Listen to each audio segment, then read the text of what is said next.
이번 영상 자료는 퀸 엘리자베스 파크입니다. 캐나다 한 달 생활비를 점검해 보았습니다.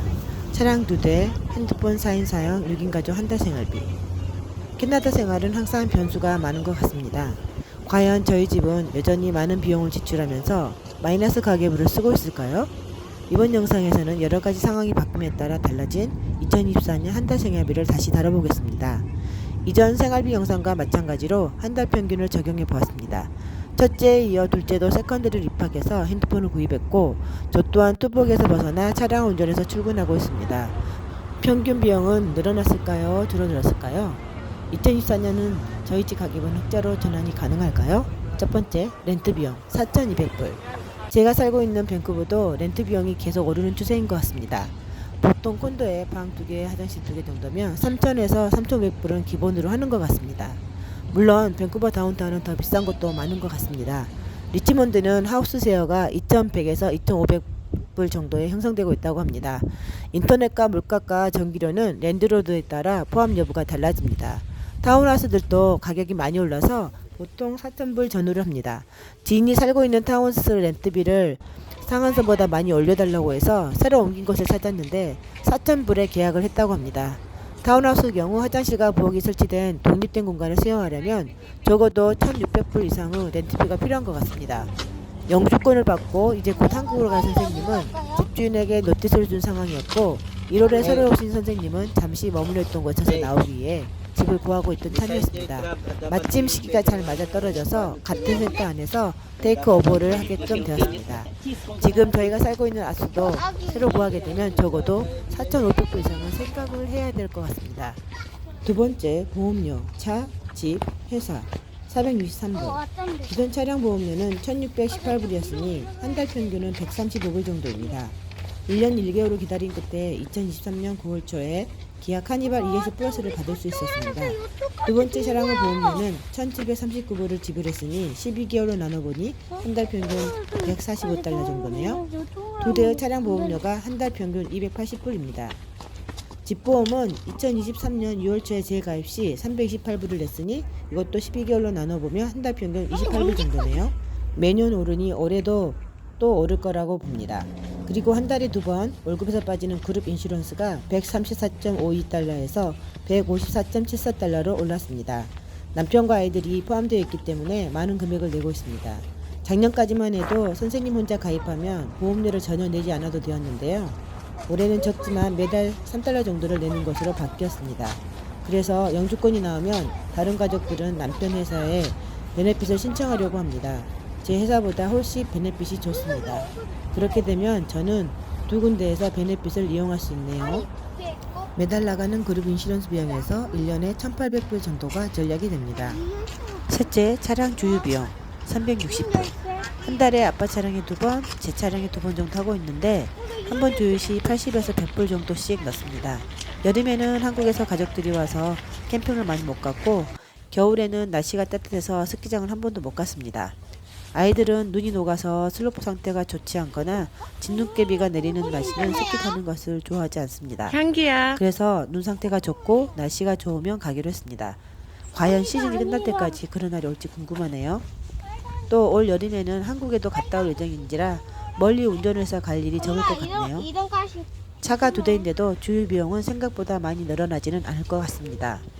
네 번째, BC 하이드로 전기 65불. 여름부터 가을까지는 전기 사용량이 조금 줄었는데요. 겨울 동안에는 전기장판을 칠 때마다 사용하고 있어서인지 요금이 좀 더 나오더라고요.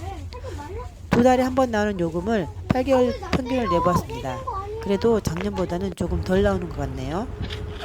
다섯 번째, 포티스 가스 130불. 가스 요금은 봄, 여름, 가을에는 적게 나오는 편입니다. 겨울에 들어서면서 요금이 급격하게 많이 나오죠. 7, 8, 9, 10월에는 온수만 주로 사용해서 60불 정도 나왔는데요.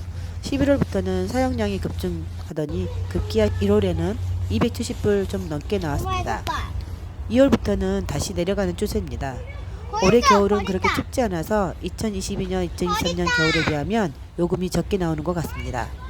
하우스는 에풍이 있어서 보일러를 틀어도 크게 따뜻한 느낌이 덜 듭니다. 나중에 집을 사서 인테리어 공사를 하게 되면 바닥은 반드시 레디언트 히팅 시스템을 할 생각입니다. 한국의 온돌 시스템이 최고인 것 같습니다. 캐나다도 리모델링 할 때 하우스 바닥을 레디언트 히팅 프로로 하는 곳이 점차 늘어나고 있습니다. 여섯 번째, 워터피, 물세. 10월, 11월, 11월은 2월에 청구서가 발행이 되어 3월 7일까지가 납부기한이었습니다. 석 달에 한 번 물세를 내면 됩니다. 여름에는 가족들이 왔다 가서 물세가 많이 나올 것이라 생각했는데 생각보다 많이 늘어나지는 않았습니다. 여름은 아무래도 나무와 잔디에 물을 자주 줘야 해서 물값이 조금 더 나가는 경향은 있습니다. 나머지 분계는 다시 줄어들었습니다. 일곱 번째, 셀폰 사인 비용 220달러. 첫째와 둘째가 세컨더리 스쿨을 들어가니 핸드폰이 필요하게 되었습니다. 바이도에서 별은 40기가를 제공받고 있고 나, 아빠 그리고 저는 현재 35기가를 제공받고 있습니다. 큰아들은 사용하고 1년 후에 데이터 용량을 늘렸고 큰딸은 핸드폰 비용을 일정 부분 같이 납부하고 있습니다. 아빠와 저는 15기가를 제공받고 있었는데 12월 중순에 무료로 데이터를 20기가 더 준다고 연락이 와서 변경해서 35기가로 제공받고 있습니다. 그런데 10불이 더 추가가 되었더라고요. 2배까지는 아니지만 저희 가족 핸드폰 비용이 많이 늘어난 것은 사실입니다. 여덟 번째, 인터넷 비용 67.20. 계속해서 샤를 사용하고 있습니다. 샤 오픈이 되는 곳이 많아 편리합니다. 곧 약정 만료인데 좋은 조건으로 연장을 할 수 있었으면 하는 바람입니다. 아홉 번째, 뮤직스쿨 레슨 비용 제로가 되었네요. 첫째와 둘째가 세컨드리 스쿨을 들어가면서 학교 공부와 숙제가 많아져서 뮤직 클래스를 점차 줄이기 시작했습니다. 별의 바이올린과 피아노 수업을 작년 가을에, 나의 피아노 수업과 첼로 수업은 작년 연말에 그만두었습니다. 나머지 두 아이들도 2024년 1월을 끝으로 피아노 수업도 더 이상 하지 않았습니다. 나는 학교 밴드 수업과 밴드 클럽에서 베이스 기타로 계속 음악 활동을 이어가기로 했습니다. 비카봄은 지금까지 피아노를 했으니 그레이드 6에 하는 밴드클 없이 악보 보는 것에는 문제가 없을 것 같습니다. 엄마의 욕심으로는 지금까지 배웠던 것 잊어버리지 않게 가끔씩 연습을 하길 바랄 뿐입니다. 뮤직스쿨 수업을 없앤 덕분에 많은 돈이 절감이 되었습니다. 열 번째, 외식비 600불. 보통 주말에는 한 번씩 투고를 해서 집에서 먹습니다. 메뉴는 BBQ 치킨, 맥도날드, 햄버거, 말리성의 짜장면, 짬뽕, 그리고 탕수육이나 깐풍기가 주종입니다. 그리고 작년 말부터 반찬 부부라는 곳에서도 돼지족발, 알탕, 홍어회, 새우장, 그리고 돼지국밥 등을 주문해서 먹고 있습니다. 앞으로는 저녁을 준비하는 엄마를 위해 아빠가 좀 더 많은 반찬들을 주문을 할 예정입니다. 엘리멘트 스쿨에 다니는 두 아이들의 한 런치 비용도 한 달에 한 번 정도 지출됩니다. 11번째, 장보기 2,000불.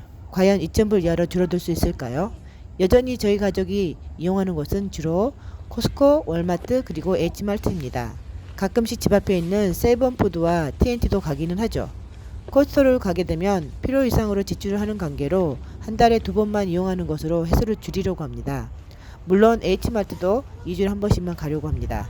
아이들이 좋아하는 한국 간식들이 많아서 세일을 하면 꼭 필요 이상으로 사게 됩니다. 이 부분만 줄여도 저희 집 생활비에서 많은 금액이 줄어들 것 같습니다. 12번째, 의료비용 550불.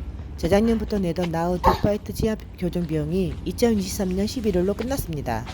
비용 지불이 끝났다고 교정 과정이 끝난 것은 아닙니다. 여전히 주기적으로 치아의 교정 상태를 확인하기 위해서 스페셜리스트에 다니고 있습니다. 나우 교정 비용은 7,700불이 들어갔는데 처음에 2,700불을 일시불로 내고 나머지는 매달 250불씩 20개월로 나눠서 냈습니다. 작년에는 2명의 교정 비용을 내야 해서 지출이 좀 많았습니다. 별은 7,635불이 들어갔는데 처음에 2,635불을 일시불로 내고 나머지는 나와 마찬가지로 매달 250불씩 20개월로 나눠서 내고 있습니다. 안과 검진은 MSP가 커버해주는 것이 1년에 한 번인데 베네핏이 80%를 커버해주기 때문에 30불 중 6불만 내면 됩니다. 아이들 치과 정기 검진은 연말과 연초했습니다. 치과는 여름에 한국에 가서 검진을 받을 예정이라 올해에는 캐나다에서 또 할 일이 없을 것 같습니다. 저는 1년 정기 검진과 스케일링을 2월 초에 하고 왔습니다. 작년에 이어 아빠 어금니 임플란트 비용이 좀 들어갈 것 같습니다. 처음 견적은 3,750불이었습니다만 최종적으로는 3,300불 정도 들어갈 것 같습니다. 치과는 6개월에 한 번씩 정기 검진을 받는 것이 좋은 것 같습니다. 치아를 잘 관리를 해야 돈이 덜 들겠죠? 13번째, 여가 활동비 300불. 올 겨울에는 날씨가 좋지 않아서인지 2024년 25년 스키 시즌 패스 갱신 기간이 일주일 정도 늦어졌습니다. 신규 패스 홀더들에게는 3월 초에 다음 시즌 티켓을 새로 발급하면서 남은 기간 동안 스키장을 이용할 수 있게 해줍니다. 올겨울은 날씨 때문에 한 번도 스키장을 못 갔지만 그래도 2024년 25년 스키 패스를 구입을 하려고 합니다. 저희가 구입하는 패스는 와이투플레이 패스입니다. 리뉴라서 신규 구입보다는 가격이 많이 할인이 됩니다. 작년에는 6인 가족 시즌 패스에 1,610불이 들었는데 올해에는 1,174불이 들어가네요.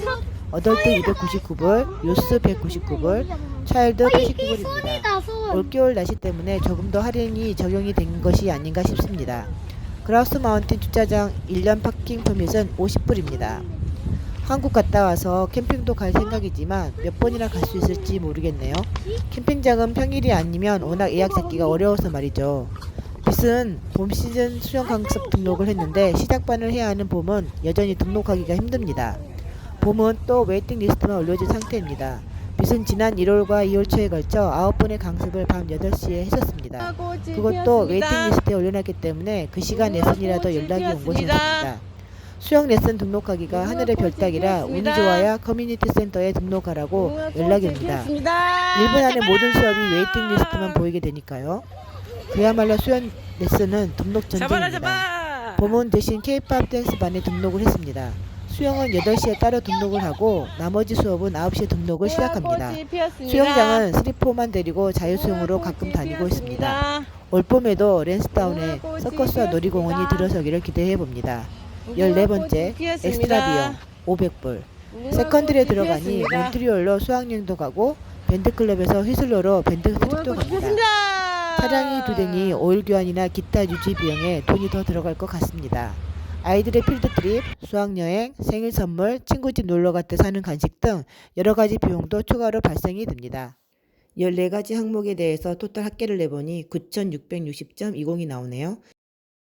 2023년과 2024년 생활비를 한눈에 보이도록 비교해 보았습니다. 여전히 저희 6인 가족이 캐나다에서 생활하려면 한 달에 평균 10,000불 정도의 생활비가 필요하네요.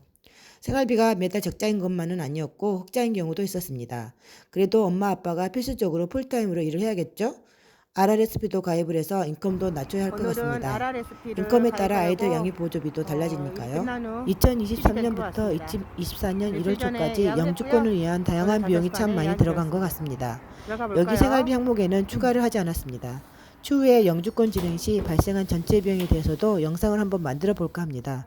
영주권을 받고 나서는 좀 더 다양한 혜택을 누릴 수 있기를 바라보겠습니다. 이제 곧 텍스 신고도 해야 할 때가 되었네요. 저희는 작년에 이어 터보텍스라는 프로그램을 사서 셀프 신고를 할 예정입니다. 여러분도 한번 해보시기를 추천합니다. 영주권 나오는 그날까지 응원 부탁드립니다. Thank you for watching.